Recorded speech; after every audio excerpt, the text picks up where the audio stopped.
everybody. Welcome to ABA Inside Track, the podcast that's like reading in your car, but safer. I'm your host, Robert Perry Cruz, and with me, as always, are my fabulous co-hosts. Oh, hey there, Rob. It's me, Jackie McDonald, not Perry Cruz.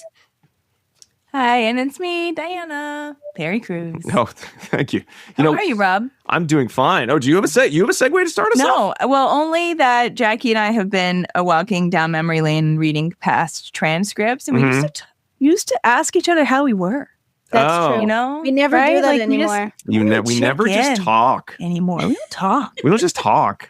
We don't just like sit and talk. Okay, so how are you guys? Oh, fine. How are you all? Sorry. Fine. How are you? We got some ice dam issues, so it's pretty cold. How about you, Jackie? How are you? You know, I am doing better than you all since I don't have a hole in my ceiling, so I'm winning over here. That's good. Yep. That is good. Totes. But guess what? We're not alone today.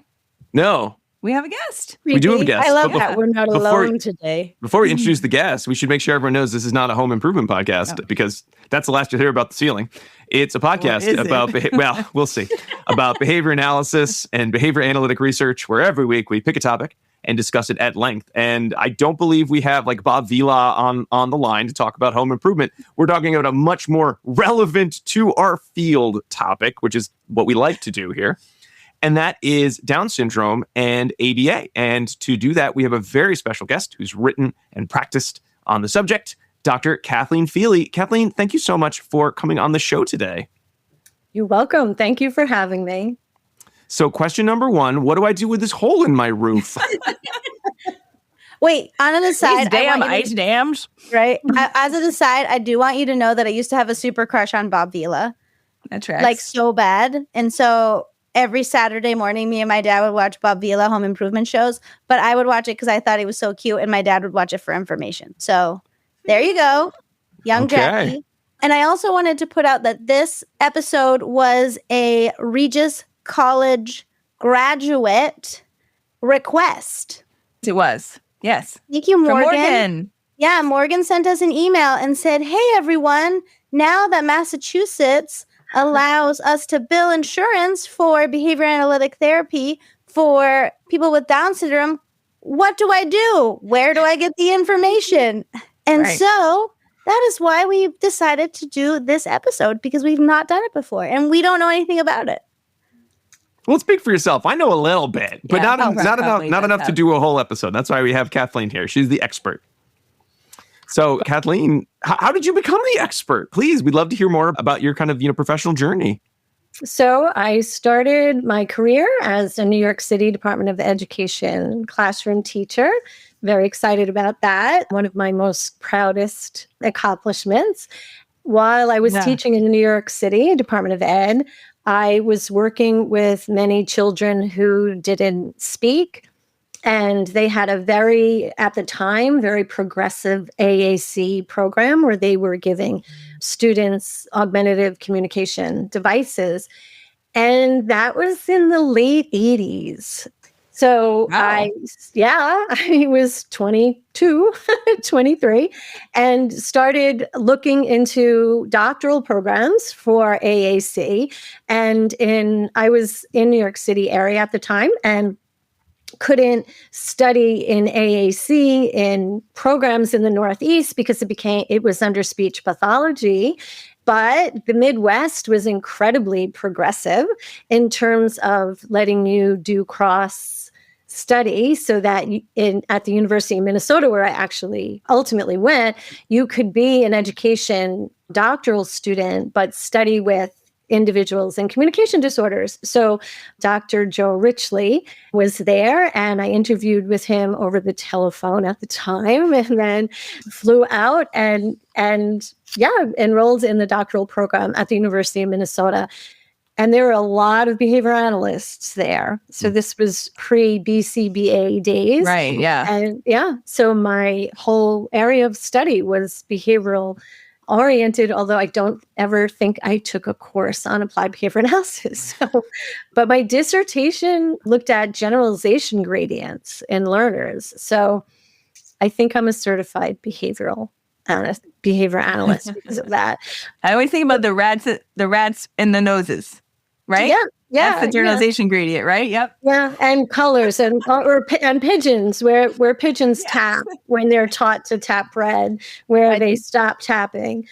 What's fascinating. It was absolutely fascinating. And then, so we did a study with preschoolers with intellectual disabilities looking at generalization gradients with requesting. So that was dissertation. I came back to New York and was really challenged by the extent to which we segregate children with disabilities, and particularly in this region. It's mind-boggling. It was in 1995 when I returned, and it continues to be really mind-boggling. With that said, I opened a center. My colleague, Kathleen Feeley, and I pursued a lot of external funding and have technical assistance centers, regional technical assistance centers from New York State Education Department to make change. So that's what led me right here. In the world of applied behavior analysis and Down syndrome, I opened a program for young children with autism, and then was asked by a gentleman to start to think about other populations on Long Island that could benefit from applied behavior analysis, decided on Down syndrome, and here we are. Excellent. That was a lot, right? Sorry. There was a second where I almost thought you were going to say I was going to get my doctoral dissertation in AAC, but there was like a typo or something, and it just put ABA instead, and I just got stuck. No, I studied with a gentleman who was an applied behavior analyst and an AAC specialist. So, yeah. Beautiful. So I think, Kathleen, when we talk about working with different populations, different levels of competence, certainly I don't want to speak for Jackie and Diana, but when I started getting into the field and I started learning about behavior analysis, my knee-jerk reaction was like, all human organisms will benefit from this, and I learned to do it with this population. Therefore, it's going to be true for everybody. But I think in looking at the works you have and some of my own experiences, some of them by, overgeneralizing what I thought I knew. Stimulus control. Yeah, that's not exactly the case.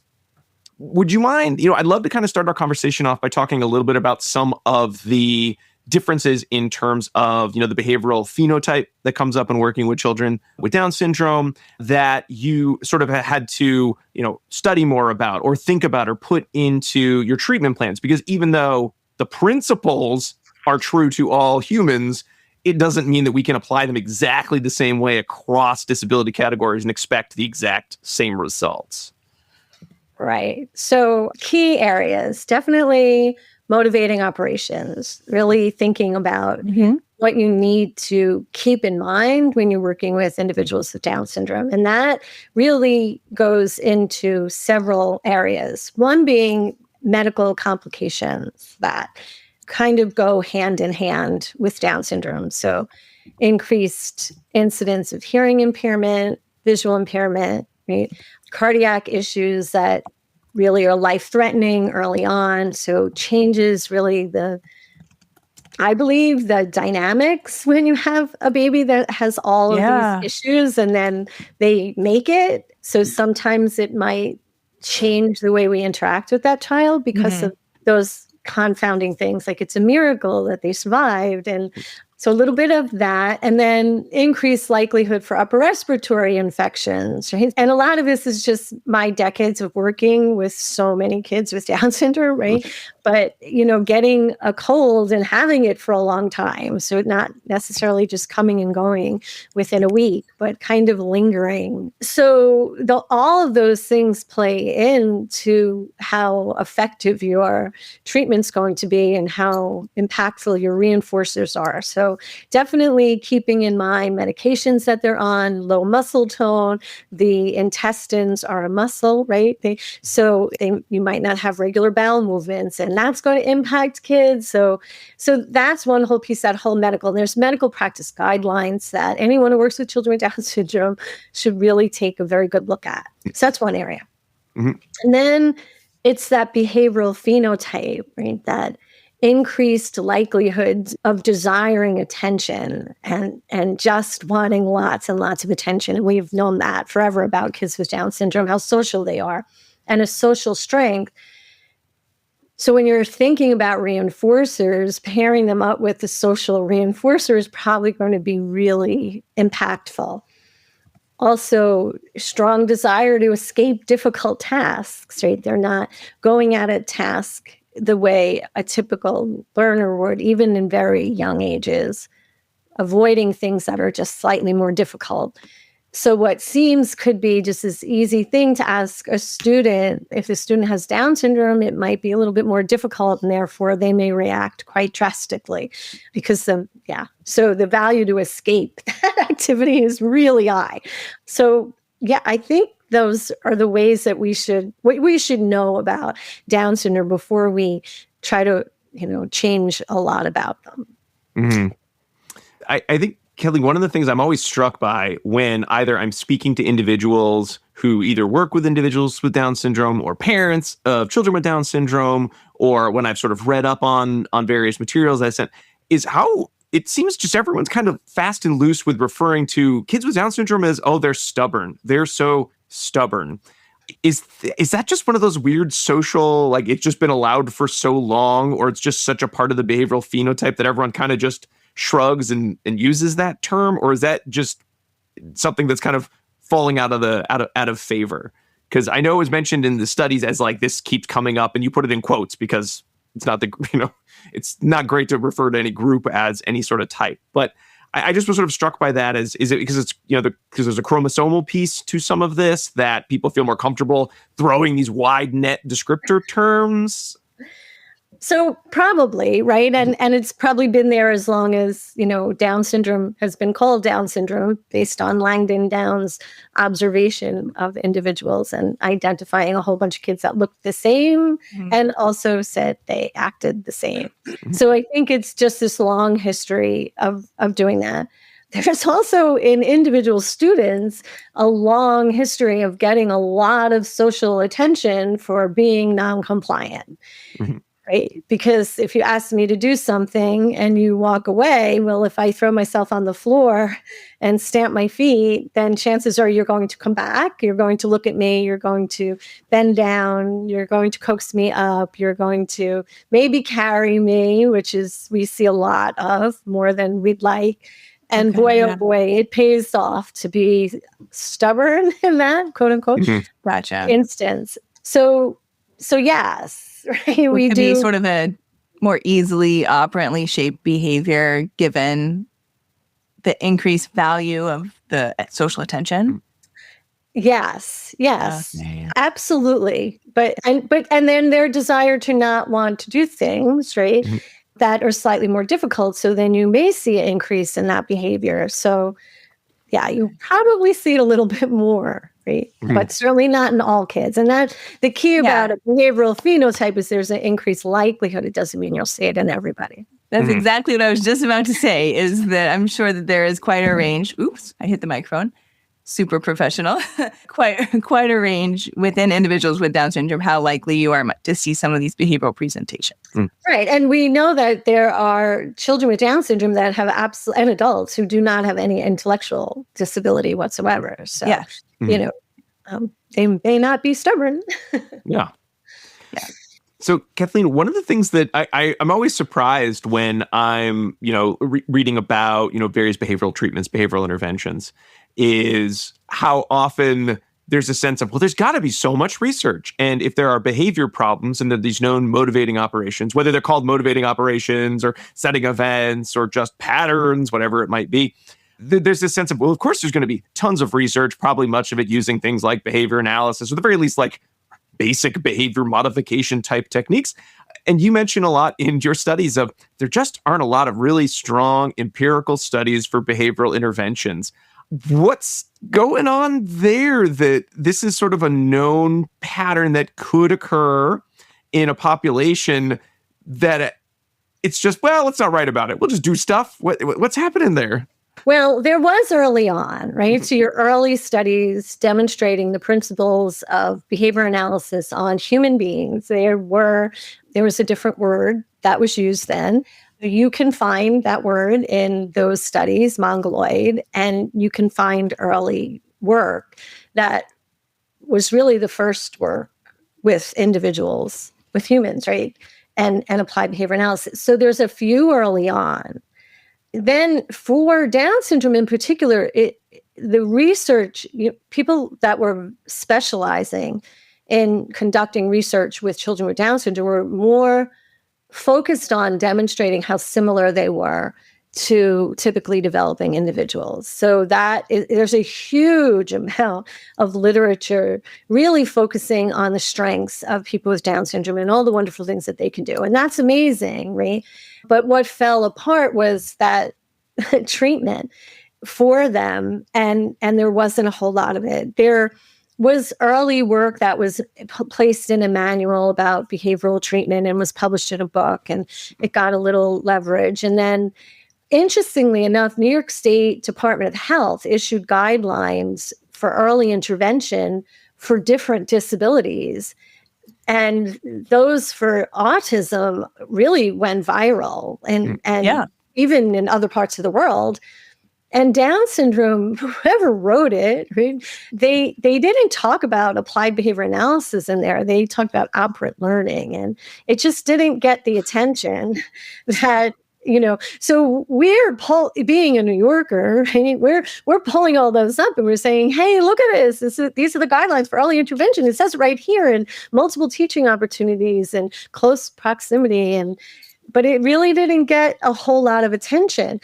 So one of the things that Emily Jones, my colleague, and I did is we hand searched the Journal of Applied Behavior Analysis, because if you just did a word search and one learner had Down syndrome, it was in a table and it wouldn't come up. But if you took a good look at every study and the participant tables, then you would find there were a lot of participants who had Down syndrome that were in a lot of researchers' studies, but it was just looking at intellectual disability or developmental disability as a whole. So it's there. And interestingly enough, based on what you had mentioned, Massachusetts, an agency there reached out to us to help train their behavior analysts, which we're very excited to do. And I'm just doing some research with an amazing young woman, Eilish O'Connell Sussman, who just got her PhD in applied behavior analysis. And we just started to continue those hand searches actually today, having our students at Long Island University going through the tables in intervention studies. So long answer to your question. But it's kind of that history and branding and all the things that, kind of a problem, baby. I was going to say, it's a lot of work, but some graduate student's going to do it. Oh, going through tables? Yeah. Well, I did it. I did it too. I know it too. Right. And I didn't pass being a doctoral student. But. One thing I realize people might want to do after they listen to this episode is look at some of the research, and we haven't actually, that's my bad. Diana, would you mind sharing what articles will be this is a good segue because we're going to talk more in depth about the articles. Sure. I realized that, I think, at the same moment that you did, is that we hadn't reviewed what they are. Well, you started the segue. Usually I start the segue. We're all off. We're all off. Okay. So we have 3 articles that will be sort of background reading for our discussion today, and they include Addressing Challenging Behavior in Children with Down Syndrome, the Use of Applied Behavior Analysis for Assessment and Intervention by Feeley and Jones. That was published in Down Syndrome Research and Practice 2006. Also, Strategies to Address Challenging Behavior in Young Children with Down Syndrome by Feeley and Jones, and published in Down Syndrome Research and Practice 2008. And finally, Advancing Imitation and Requesting Skills in Toddlers with Down Syndrome by Feeley, Jones, Blackburn, and Bauer. And that was in Research and Developmental Disabilities, 2011. So, Kathleen, I'd love to kind of jump into some of the article with your case studies, because I think that really nicely captures a lot of the questions that, kind of our listeners have given us. And I think we always have sort of, hey, I get the principles, which you lay out really, really well. I really love, It's a great article. when I see, I'm kind of, whether it's from a different field or whether it's just for a different population, I love seeing how people sort of describe behavior analysis to an audience that hasn't studied behavior analysis. Here are the key components, which, it's setting events, it's antecedent control, it's, your prompting, it's your reinforcement, right? Just putting it all out there really nicely. But I think what would help is I'd love to talk a little bit more about some of the kind of interventions, case studies. We don't have to get into exact detail of each one, but really looking at, through your career, through your work with others and training, sort of what are some of the markers of working with an individual with Down syndrome that folks who may have experience using ABA techniques with, say, either typically developing children or children with autism, that they really should be taking into account for the specific needs of a child with Down syndrome? Like, what should they be doing? What could they do right? What might they do wrong? Right. So realizing that many children with Down syndrome are both attention motivated and escape motivated. Mm-hmm. Right? So it's the student that tries to elope, but goes to the doorway and then looks back to make sure someone's chasing them. If no one's chasing them, they stay right where they are because they'll get more attention for staying, right? But if someone's chasing them, out the door they go. And I think that's really one of the key areas to address, is that attention motivated behavior that's probably also escape maintained, right? So also thinking about how effective antecedent strategies are. And we don't see a lot of antecedent-based strategies when we're looking at, for example, behavior support plans, right? We see a lot of reinforcement strategies being used. And lots of times it's just switching up the antecedent that is incredibly effective for children and spouses and everybody, right? How you ask a child or a person to do something could make the world of difference. So I think that is really key. Pre-specifying the reinforcer or collaboration, offer of collaboration, because that inherent in collaboration is attention, right? So we kind of know those are going to be incredibly effective, or a high probability request sequence, because you're getting all that feedback and then they want to continue that social interaction. So those antecedent strategies are really impactful. So are just basic functional communication training and realizing, getting clinicians to realize that they need to prompt it before the prompt behavior, not after, right? So it's one thing to write up a plan and hand it over, and then it's a very different thing to go into the classroom or into the home and model it. And I would definitely say that's just best practice, but really impactful. Also, the way we respond if there's an error. I think that for children with Down syndrome, one of the most impactful ways to respond is not to respond or just to turn away after a problem behavior occurs, because any type of interaction is going to be reinforcing. So close proximity, eye contact.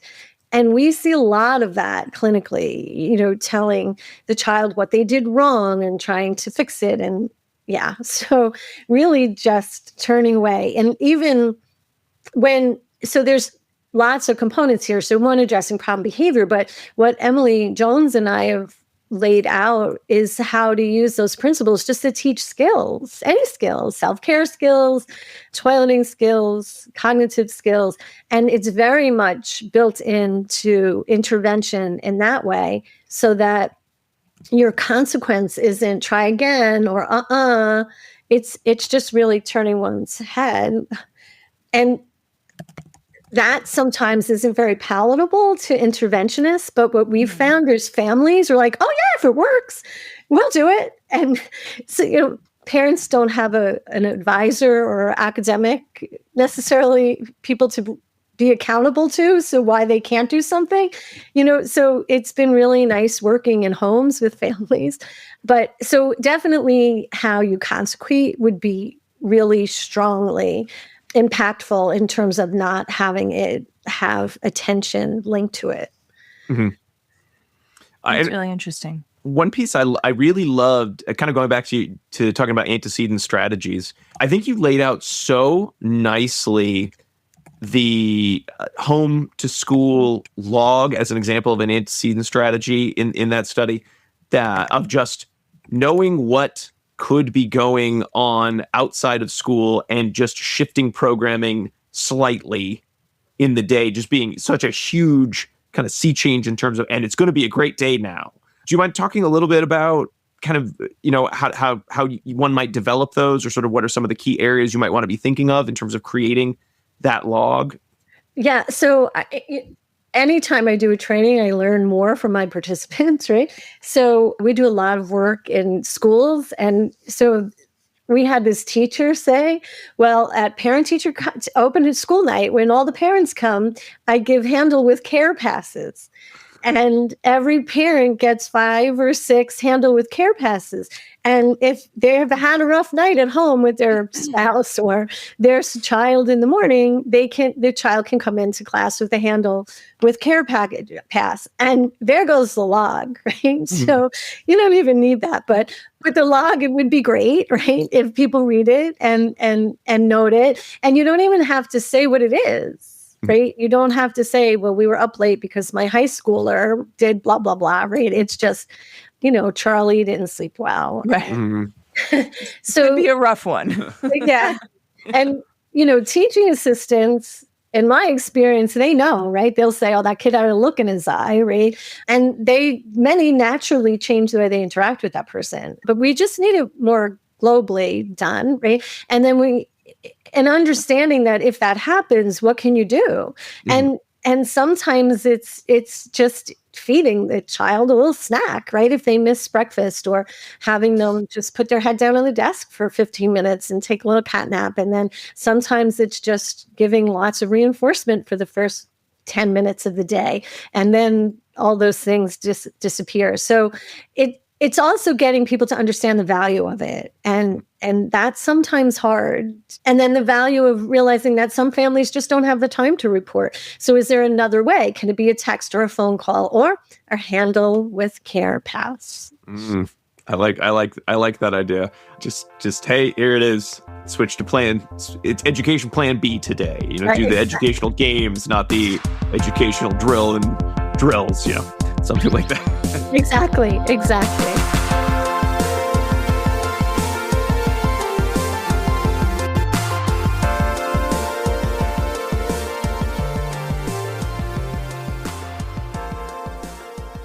Hi, do you want to be a BCBA, also known as a board-certified behavior analyst? Sure, we all do. Now you can come to Regis College in Weston, Massachusetts to get your graduate degree, just minutes outside of Boston. Choose from any one of these courses. Masters of Science in Applied Behavior Analysis. Masters of Science in Special Education, dual degree in Special Ed and ABA. Or be eligible for your postmaster certificate. You can complete your degree and be ready to sit for the exam in 2 years. And our 2022 graduates had a 92% pass rate on the BACB exam. Come enjoy approved fieldwork placements, ethics mini handbooks, PhD levels professors, small class sizes, and a service trip to Iceland if interested. And don't forget, our program is accredited by the Association of Behavior Analysis International, or ABAI, as a Tier 1 master's degree program. Don't delay. Supplies are limited. Learn more at regiscollege.edu. Again, that's www.regiscollege.edu. regiscollege.edu. One more time, www.regiscollege.edu. See you there. Bye.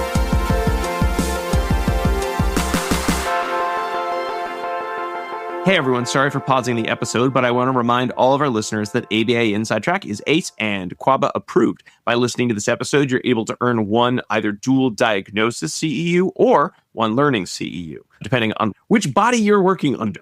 And to get those, whatever the CE is going to be, you're going to need to click the link in the podcast player or go to ABA Inside Track and go to this episode.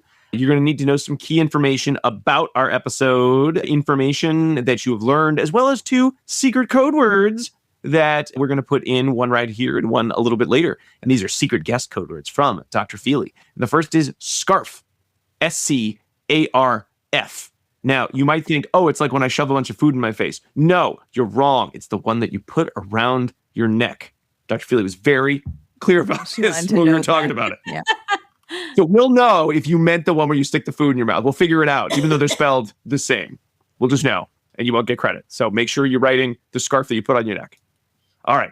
Anyway, let's get back to the episode, shall we? I really just loved the whole context of the positive behavior support plan and the way that it is laid out in here. I don't know if I had seen it laid out like just so clearly as it was here. So everyone should like pop over to take a look at just the arrangement of it. It's really nice. Yeah, like I spend a lot of time with my students talking about how important the antecedent side is, because the consequence side, independent of anyone's, diagnosis, if we're dealing with some type of challenging behavior, then we have some things that we can do consequently, but they're limited, really, right? And especially as you're saying, if we're worried about potentially, building larger repertoires of attention maintain behavior, right? Then we may be kind of limited in what we can do there. But this breaks down for us like 3 different areas that kind of fall on the antecedent side. So it's looking at those setting events, like you said. So what might be the background likelihood of behavior occurring due to any number of capacities, the in the moment antecedent strategies, so like choice making opportunities that could be presented, and then skill building strategies as well. So making sure we're building in FCR opportunities, et cetera. Like all of that is so great, because you're not getting into those like tricky, consequent areas at all. It's all about setting someone up for success, really. And I just loved the way it was broken down. It would be such a great exercise to like provide to your BTs or your teachers, and having them like fill in what goes in each of these components. So everybody go check this one out. Yeah. And O'Neill and Horner's early functional behavior assessment book, that maybe before your time, but it was maybe hard-covered navy blue book, and now it became a manual with a green softcover. It was one of the first things I studied at the University of Minnesota in my doctoral program, and a very, very intricate way of doing a functional assessment observation, which I still use. So yeah, it's kind of laid out there as well. And if you look at state regulations for implementation of the FBA and BIPs, at least New York State is pretty closely tied to that. And so, yeah, it's a great model. Make sure you check all of those boxes. Yeah. Thank you. I don't know. I mean, we've talked about PBIS before, but I just, sometimes things just come to you, and in that moment, you're like, this is the one. That's just how I felt about this. Yeah. That's how I felt about figure 3 on page 159. Kathleen, another, kind of, we talked a little more about antecedents. We're going to talk about, I want to talk about skill acquisition, because certainly you have a whole paper on some like really clever and really thoughtful ways to do scope and sequence for skill acquisition. But kind of going back to consequences, you mentioned sort of what's the correction procedure, how you might want to make it different for a child with Down syndrome due to the potency of the attention. But you also brought up in the study the idea that a lot of times adults will really infantilize children with Down syndrome. And I've certainly seen that with a lot of students across, with or without disabilities. But there is that sense of a lot of times children with Down syndrome will do something and everyone's response is like, oh, you're being so naughty. Let's make a big And I'm always like, why are we treating this problem behavior different in this context than we would for because any other time you'd be like, that's not okay. We're going to do this, or let's move on. And why is this like a funny, hilarious show we're all enjoying? Do you have any tips for what to do when people do that? Because I've sort of given them that, hey, I think what you're doing is ridiculous statement. Yeah. And it's not it's an ableist received well. Practice. It's very ableist. Yeah. People don't like it when I tell them, you're being ableist. Stop that. They don't like that. When I tell them, this isn't effective, you're being ridiculous, they don't like that. What should I have done instead? So it reminds me of a young child with Down syndrome who was pulling hair. Right. Mm-hmm. And he was about 3 years old, and we had a lot of parent training projects.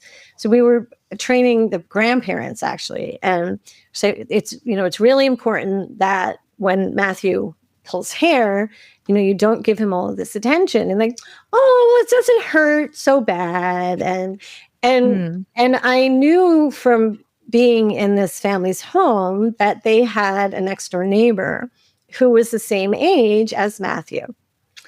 So I just said to the grandparents, well, what if Charlie walked in and pulled your hair like that? And right away it was like, oh no, he would never do that. He knows better than that. Same age, same birth month, right?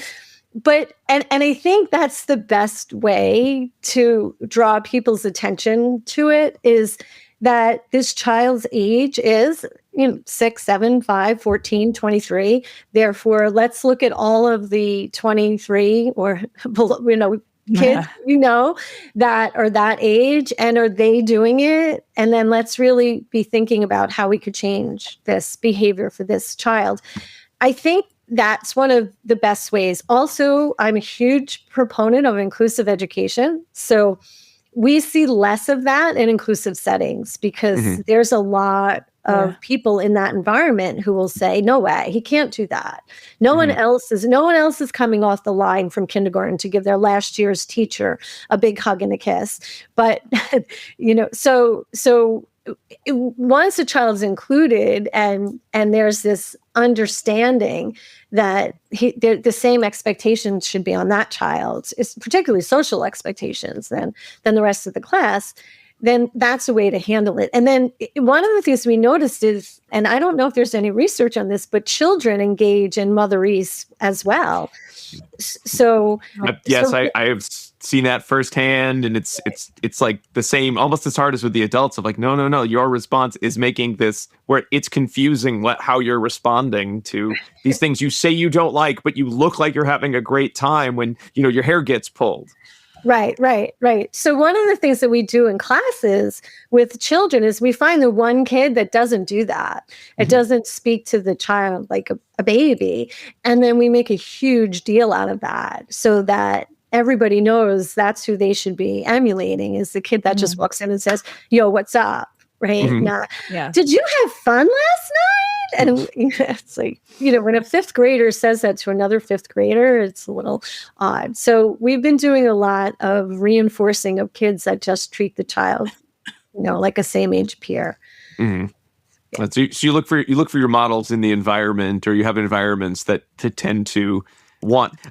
I never thought I'd be excited to be like, oh, Ray, it's a teacher that's like, no, I'm consistent and I have the same expectations for everyone. But you know what? Sometimes it sounds like it's actually a benefit. Well, for behavior, yes. Academics, for some kids with Down syndrome, we need a little leeway there. And that's not always so easy, but we're getting there. Maybe that's a good segue to talk a little bit more about skill acquisition. So I know that you put together in the 2011 article just a really great scope and sequence for teaching language, teaching requesting skills. But I did want to sort of pull out one part of that in specifically talking about some of the prompting strategies. You mentioned in terms of like error correction, trying to minimize the amount of attention given as like, that's not the right answer. And I think it was pretty clear, just kind of the turn away, turn back, present the correction trial. But you also had used, especially for language development, some physical prompts. I'd love to sort of hear how you determined did that come from sort of your background working a lot with speech and language and AAC? Are those ones that you would recommend behavior analysts learn more about, or more that's wait for your speech pathologist to help you out there? Like, how do those physical prompts come into play with the language acquisition? So one thing, when we first started our work with children with Down syndrome, we had an early intervention program. So we had a handful of kids who were newborn, a handful of kids that were 1, handful of kids that were 2, handful of children that were 3. And that was amazing because at the same time, we got to see all these different ages. And we also looked at skill acquisition in typically developing children, right, to kind of model that off of.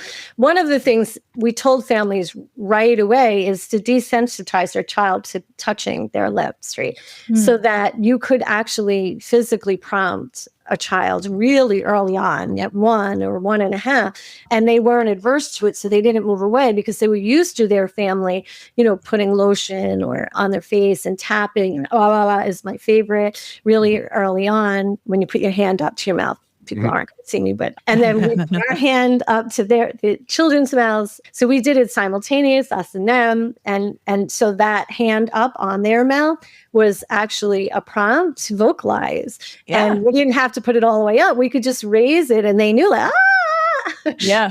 And it worked really well. Now, more recently, Eilish O'Connell Sussman had a little bit of challenges in a recent study. Her dissertation actually is getting kids to respond to that. So it may not always work. It's not a fail-safe prompt, but it worked for the students that we had at the time. It worked really well, and we're still using it with lots and lots of kids. So that's one way, is to just establish that prompt so that you can get them to vocalize, so that when they vocalize, they can receive reinforcement. So that was one of the key areas that we did in terms of prompting. And then lots of visual prompts, right? I know just in general for kids with Down syndrome tend to be really good at understanding and remembering what they see. So using as many visual prompts as you can. And we also, there's a system called Prompt that SLPs know, where they prompt. And we worked with a speech therapist early on who was prompt certified, and she shared with us a few, but we've done some really idiosyncratic ones, like with a snake for the sound. And as soon as we would put our hand up with our two fingers together, the child right away would go, it's not a whole lot of problems with kids with Down syndrome generalizing their skills. I have to say, they're really good at generalizing it, but they definitely need that prompt in order to get it fully within their repertoire. Okay. All right.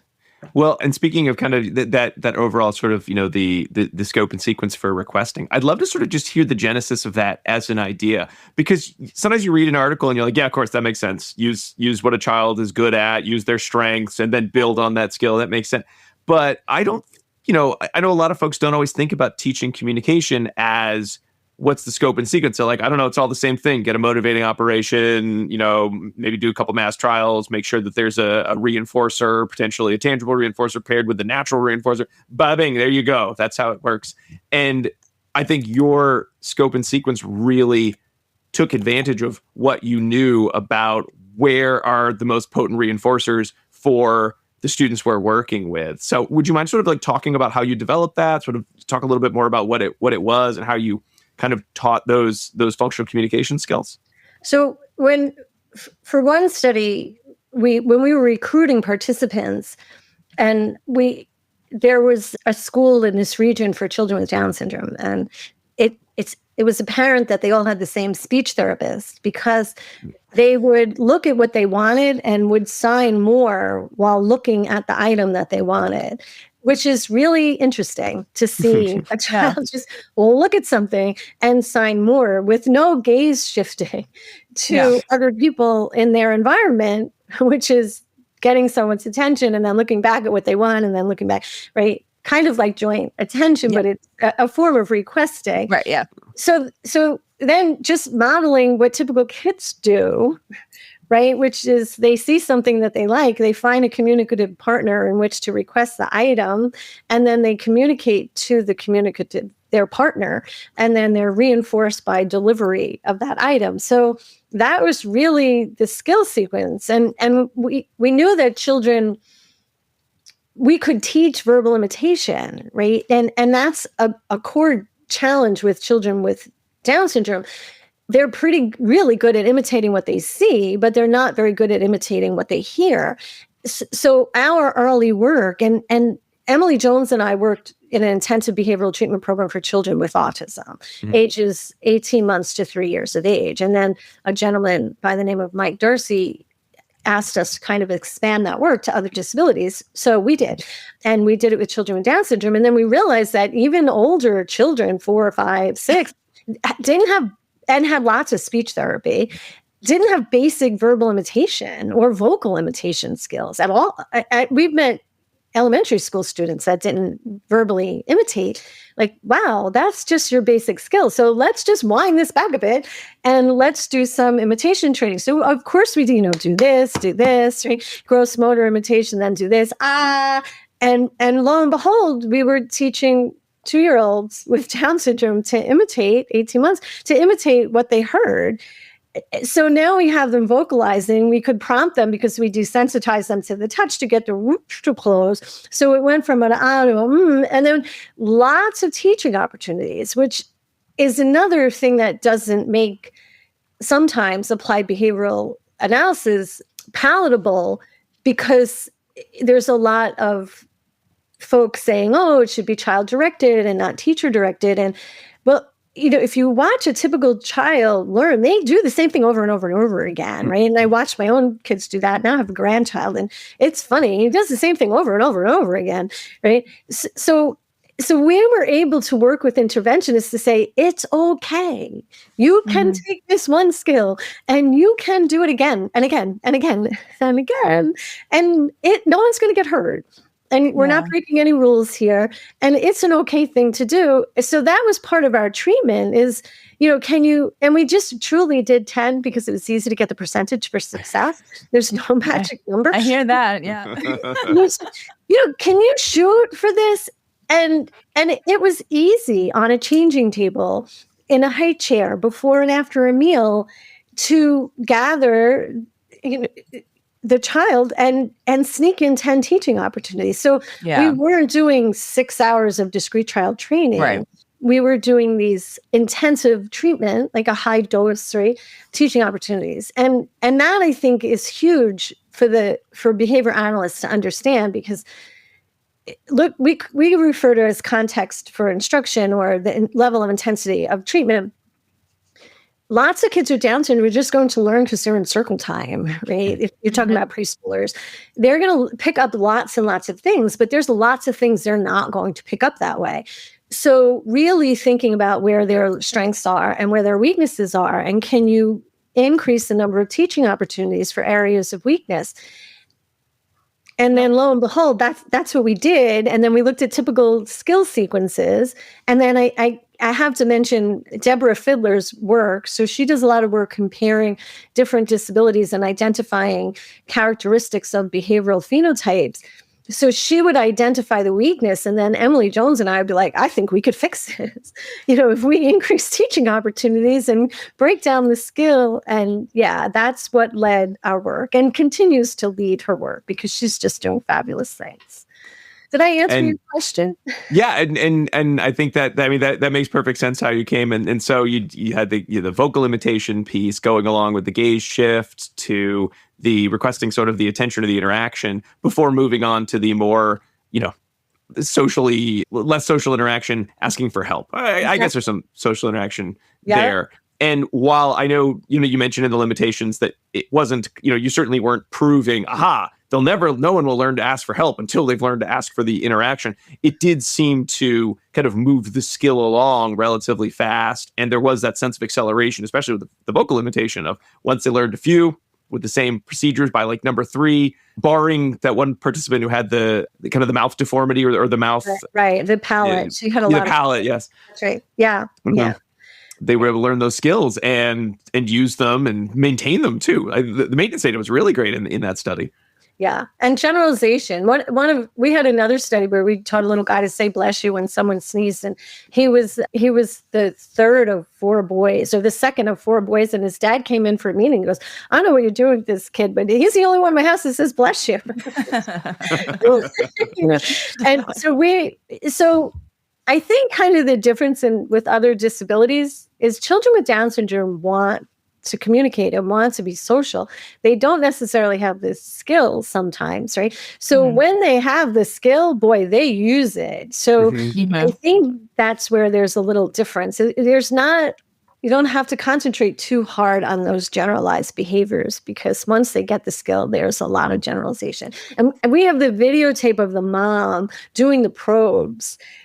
The generalization probes, and her face says it all, because she taught the other skills and she did not teach that particular sound. And when she said E and the baby said E, it was really exciting.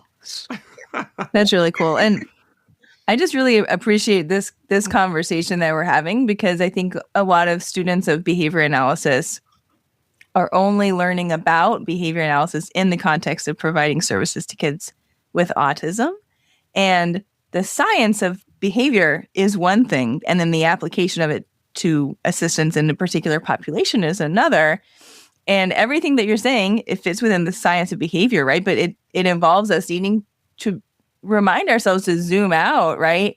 And our understanding of how behavior operates, or what our expectations should be with respect to, DTT or varying types of EOs, has often been colored by our experiences working with a particular subset of individuals.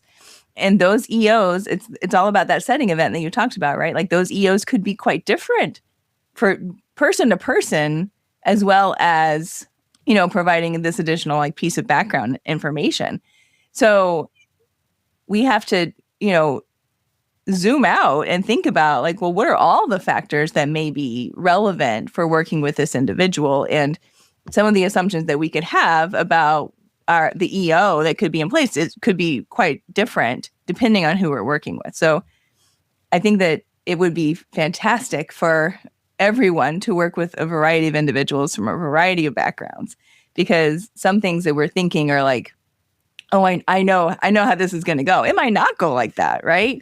And the more varied, as you know, like the more varied exemplars you get, the more that we can really distill that back down to our understanding of how behavior operates at its principle level. And then the application of that to different individuals we work with is going to be, more easily done, I think. Yeah. I think an illustration that our personnel that were working with kids with autism, then we started a program for kids with Down syndrome and they switched, and it was quite different for them. Yeah. And then we had to let he just doesn't want to do this. And we're like, all right, then play with him. Yeah.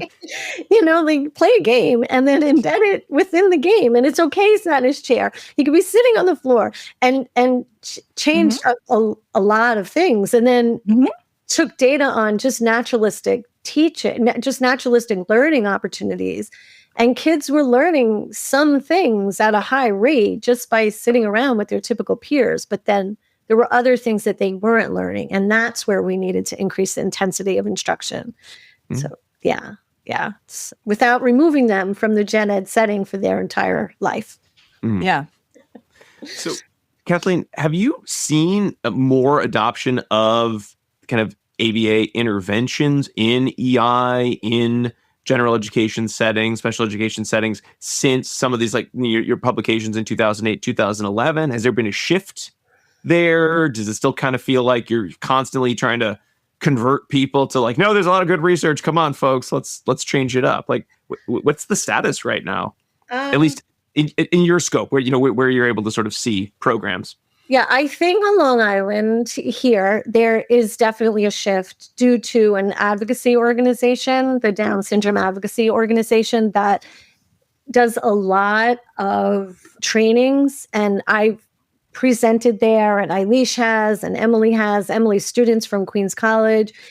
So there's a lot of information getting in the hands of our early interventionists and families to ask for it. So we do, particularly with Down syndrome, we do see that. And we're seeing more behavior analysts in our schools. Regionally here, and because New York State, a behavior analyst isn't a licensed professional that can work in the schools. So it's tricky. You need to be something else and be a behavior analyst. Oh, yeah. But I've done some work in the state of New Jersey where they have lots of behavior analysts and lots of kids are benefiting from behavioral interventions. So it's really kind of a mix. I'm not seeing as much as I would like to, but we did manualize this and we published it with a publisher that went out of business during COVID. Oh, sad. So, yeah, I think we published it in 2019 and then it went out. Oh my God. But Brooks Publishing, hopefully we're picking it up. So we're sending vibes out. Good vibes. We're hoping. Brooks is a great publisher. Yeah. I always like what they publish. So I hope that gets picked up. Yeah. So yes, I do believe we see an increase in it. I get a lot of people that reach out to me from all over the country and it's interesting because oftentimes it's a parent who is a BCBA or a parent who's a special ed teacher and then has a child and says, I really want my therapist to do this. I'm not seeing it in preparation programs, at least here regionally. They're still learning very, very different models of intervention that aren't necessarily evidence-based. Our early interventionists. So yeah, hopefully that's shifting. Oh, Well, that seems like a And good. it rolls us right in. That's what I was gonna say. I just really want to preempt all of your segues to dissemination today. station. We're in a segue race, right? And my segue has pulled ahead of your before we segue. started recording, I said, does anyone want to do some of these segues? And everyone says, no, Rob, you do it. It's fun. And then I'm cut out from under. Just Because I've been watching a lot of Arrested Development. And okay. I got Job's segue on my mind. Oh, okay. Yeah. It's an old show. Proceed. For folks Proceed. out there. Go right ahead. Well, here we go. We've made it we're to here. Dissemination Station. Hooray. So, Kathleen, I think there's kind of 2 points that I'd love to sort of, wrap up our conversation today. One would be similar, talking about practice programs. If you're a behavior analyst and you are either because, hey, that's who your clinic has, just as a family with a child with Down syndrome, so you need to learn right quick what to do, or if you are interested in moving more regularly into working with Down syndrome population, what would you say are the additional steps that are going to be really important to focus on in order to build that clinical competence? Read our work. I think that is because there's not a lot of people talking about it. Mm-hmm. And I think particularly more recently, Emily Jones, Nicole Neal, they are really sharing information, continuing to share information. So I think that is one thing. Getting a really good handle on the medical guidelines and knowing all of those pieces. I would spend a lot of time with families.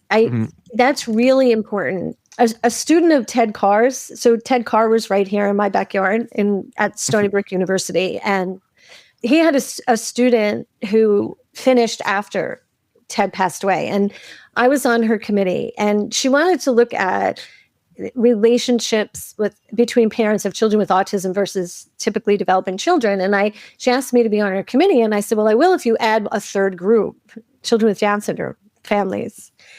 And interestingly enough, the families of children with Down syndrome actually demonstrated better ties between the parents than the parents who are typically developing children. So I think that's really important, is to spend a lot of time with families and ask them what their hopes are, what their dreams are, what they can do, what they want their child to do, because they're the best teachers. We've had so much success teaching siblings how to run intensive interventions for articulation training. So they go to a pizza place and the child loves Sicilian pizza and can't say Sicilian. So his brother, who's 9, runs 10 opportunities at a time for a week. And before you know it, the kid's walking up to the counter saying, I'd like a slice of Sicilian.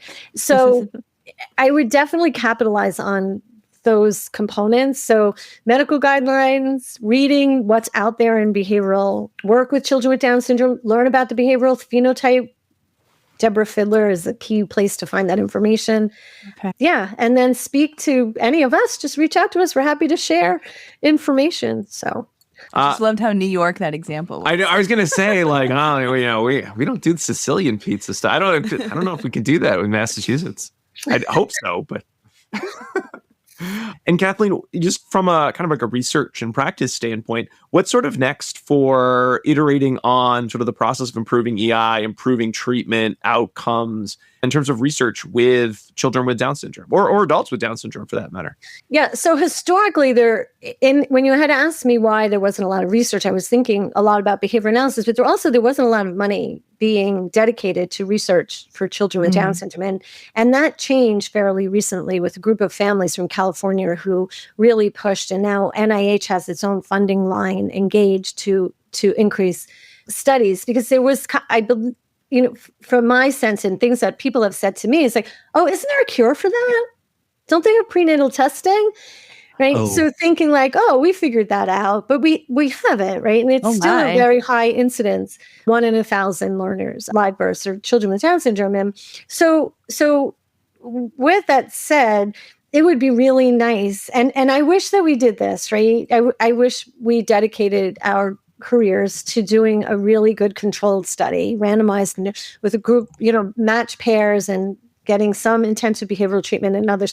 But it's out there with other populations, right? It's out there with autism. So that would be a great thing if someone could do that. I don't think I could do because I couldn't withhold treatment to a bunch of kids, right? So, but someone out there is probably really good at that. And the fields of implementation science, are you familiar with implementation science? Like, how do you get people to implement what we know works? And it's big in the medical field.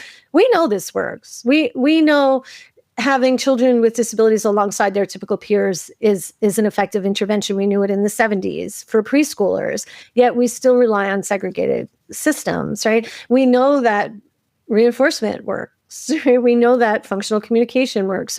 So really shifting, how do we get preschool teachers that have had a completely different training, right, to adopt these interventions? And I think those are areas. And then also we've trying to shift it from behavior to communication skills, object manipulation, and concept attainment. So Emily's doing a great work in that area. So really looking at different areas of development that we could apply the same things, identify the skill sequence, break it up, and then use effective interventions to address the skills. Excellent. Well, Kathleen, like you mentioned, hopefully the manual will be back in publication soon as a resource. In the meantime, if folks are interested in continuing their work, learning more about supporting children with Down syndrome, is there an email or a place that they could reach you, whether it's just to ask when the book's coming out again or when the manual's coming out again, or just to ask specific questions? Sure. It's my first and last name with a dot in between. So Kathleen.Feeley, F as in Frank, EELEY at liu.edu. Oh. So here. Well, thank you, Dr. Kathleen Feeley. Thank you so much for coming on the show. We really appreciated this chance to talk with you about your work and to learn more about supporting this population of students. Thank you. One more time, we want to say a big thank you to Dr. Kathleen Feeley for coming on the show to talk to us all about working with children with Down syndrome. It's one of those topics that, when you hear about it and you discuss it with someone so knowledgeable, you say like, oh yeah, no, that makes perfect sense. But until you have that conversation and look at some of the research, there is that sense of like, I don't know if I know what to do. It might be so different, right? So I hope you all feel the same way and you're ready to learn more. Exactly. That's what I was about to say. You could definitely learn more. Well, I beat your segue that time, didn't I? Because, we've dedicated many episodes to working with kids with autism. Mm-hmm. And so this is our first one that's dedicated to Down syndrome, but I bet there's more we could talk about. I wish there were a way to know what other episodes we've done that have been kind of like similar topics. If there were like a section of the show called Pairings where we did something, but there isn't. So we're going to wrap up here. Oh, wait a minute.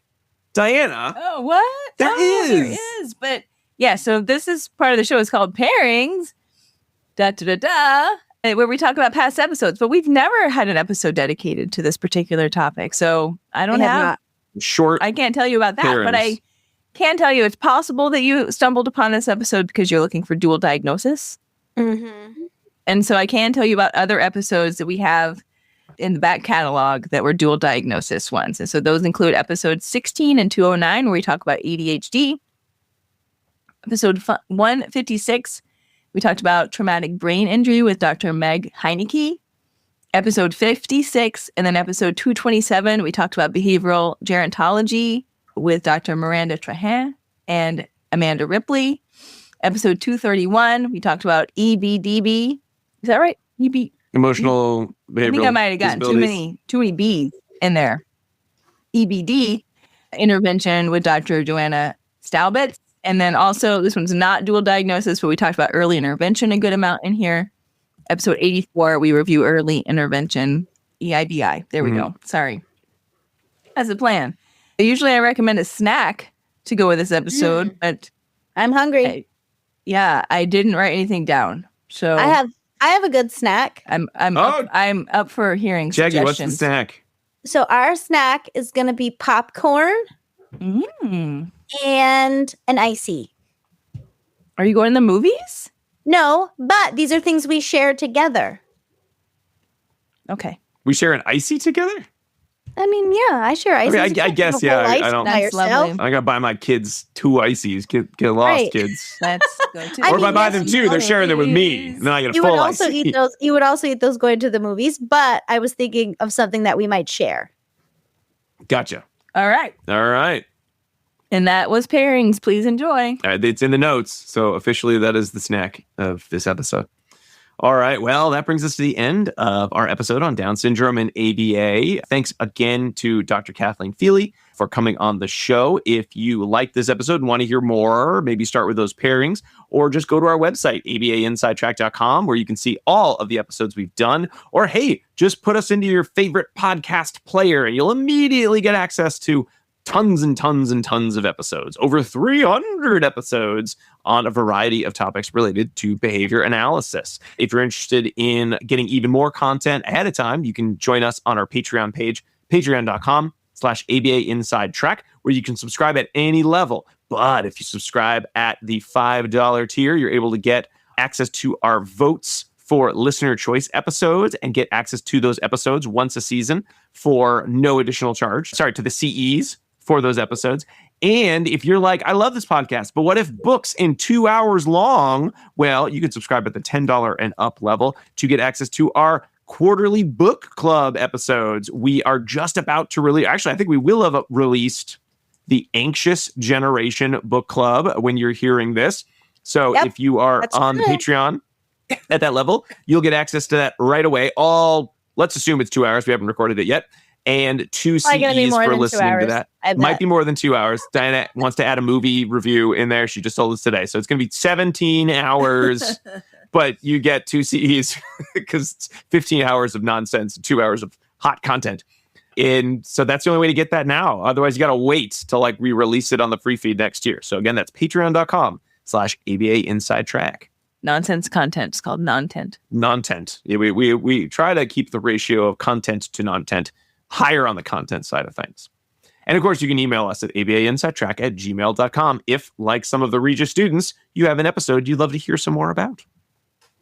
Some final thanks. Thanks to Dr. Jim Carr for recording our intro, outro music, Kyle Sturia for interstitial music, and Dan Thabit of the Podcast Doctors for his amazing editing work. Before we wrap up, though, second secret code word from Dr. Kathleen Feeley. It is sinus, S-I-N-U-S, because sinuses can lead to issues with health and illness, which go into some of the motivating operations that you're going to need to take into account when working with children with Down syndrome. So it's a code word and also a reminder for you all out there. All right. Well, we'll be back next week with another fun-filled episode. But until then, keep responding. Bye.